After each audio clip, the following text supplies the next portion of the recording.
Have you ever had a month where you promised yourself you'd do better? You made a budget. You felt motivated. You told yourself, this time, I'm serious. And then, 2 weeks later, you're staring at your bank account again, confused, frustrated, almost embarrassed. How did it happen again? How does money slip away so easily, even when you're trying? What if the real problem isn't the economy, or your income, or the bills you can't avoid? What if it's one invisible habit we all carry without even knowing it? In America, money moves fast. Rent climbs, taxes bite, groceries rise quietly every month like a tide coming in. But beneath all those pressures, there's something psychological, a habit buried deep in human nature, that quietly drains bank accounts across the country. It affects people earning $40,000 a year and people earning $400,000. It affects students, workers, parents, dreamers, hustlers, anyone trying to build a life that feels stable and meaningful. Today we're going beyond budgets, beyond discipline, beyond cut your expenses advice. We're going into the psychology that controls your wallet before you ever touch a dollar. And we'll uncover the one habit that silently keeps you broke, even when you think you're being responsible. The habit is simple, deceptively simple. We spend money emotionally, long before we spend it logically. This is the forgotten truth of personal finance. People don't overspend because they're stupid. They overspend because they're human. Here's how it works.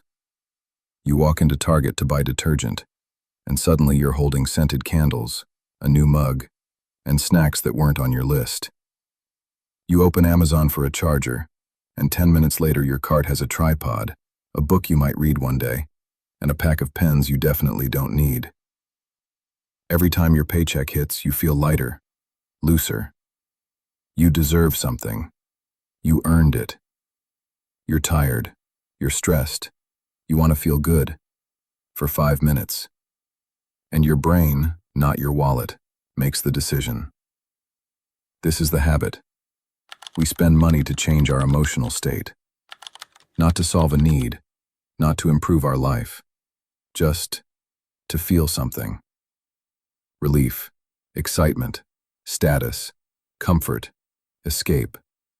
Because money is no longer just money, it's an emotional tool. When emotions are in charge, money disappears quietly. You don't feel the loss, because the purchase gave you something emotional in return.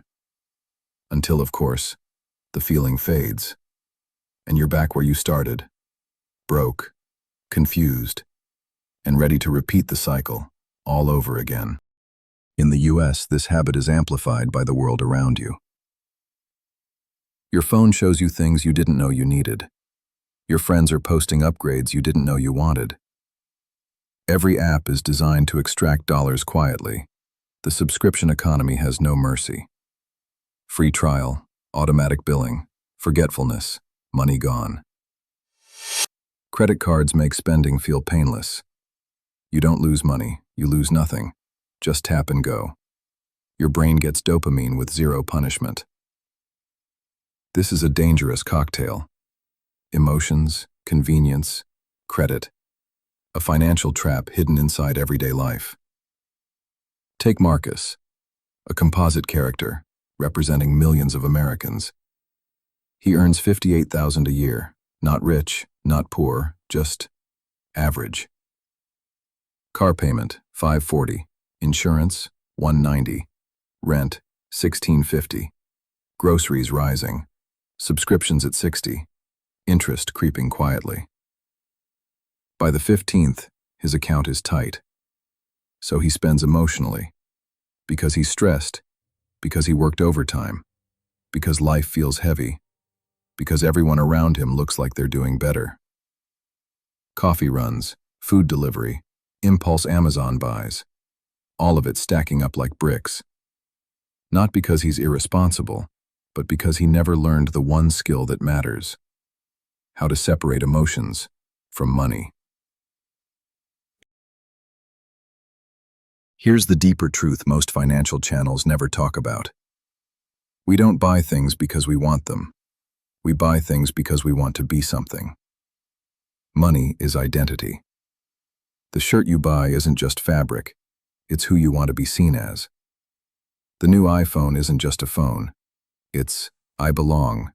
I'm doing okay. I'm not falling behind. This is why people who get raises still live paycheck to paycheck. Because financial problems have roots in psychology, not income. Humans crave acceptance, confidence, control, security, belonging. Purchases become shortcuts. Fast, easy, rewarding. But they also become chains around your future. You can't outrun emotional emptiness with financial spending. It will always catch you. Every financially stuck person reaches a moment like this. The rent is due. The credit card minimum is higher this month. Groceries cost more than expected. The car needs maintenance. And suddenly, all the emotional purchases you forgot about become very, very real. I don't know where my money is going. I swear I didn't spend that much.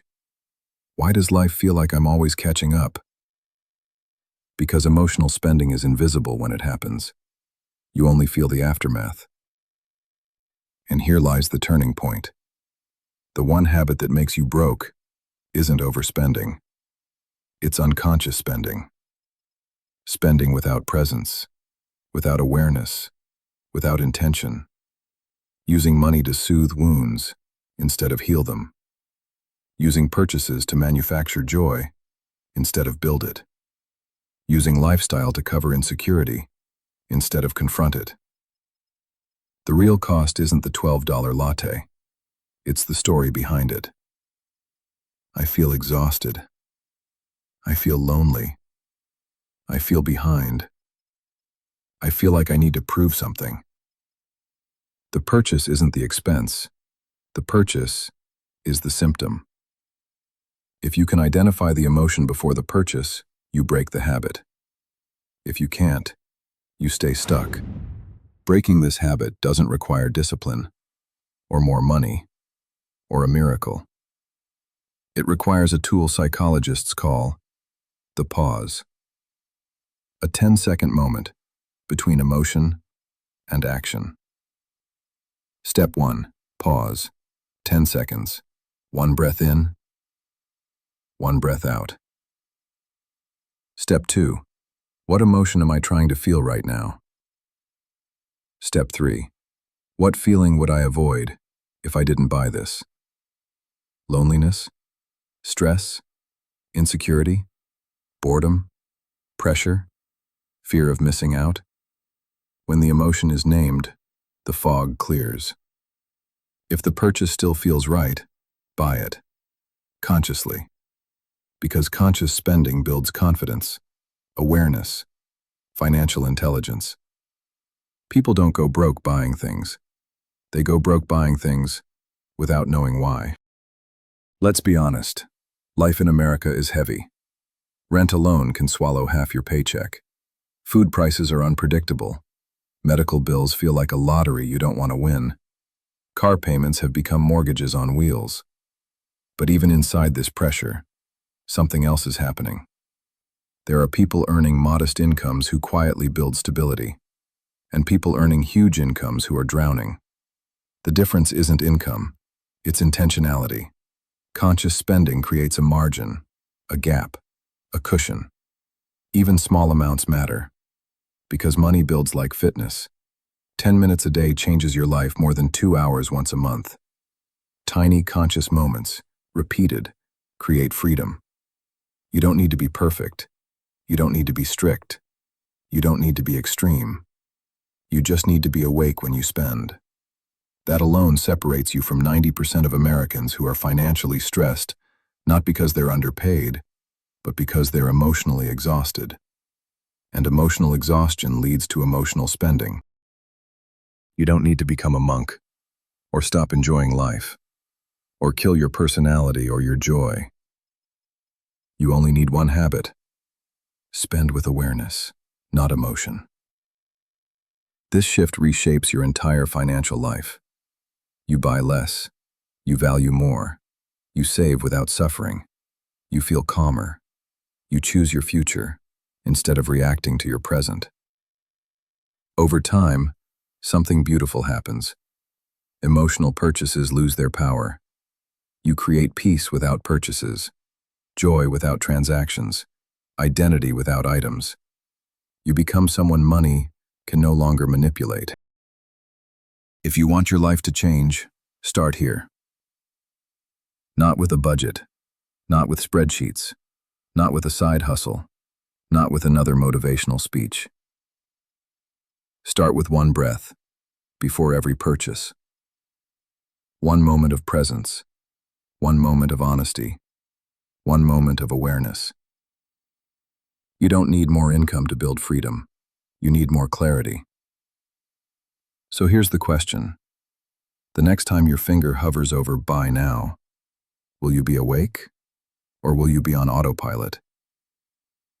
Because your entire financial future depends on your answer. Thank you for watching Beyond the Pages, where psychology meets money and where your story becomes your strategy. If this episode shifted something inside you, share it with someone who needs it. To see more contents like this, like the video and subscribe to the channel. Until then, stay conscious, stay present, stay becoming.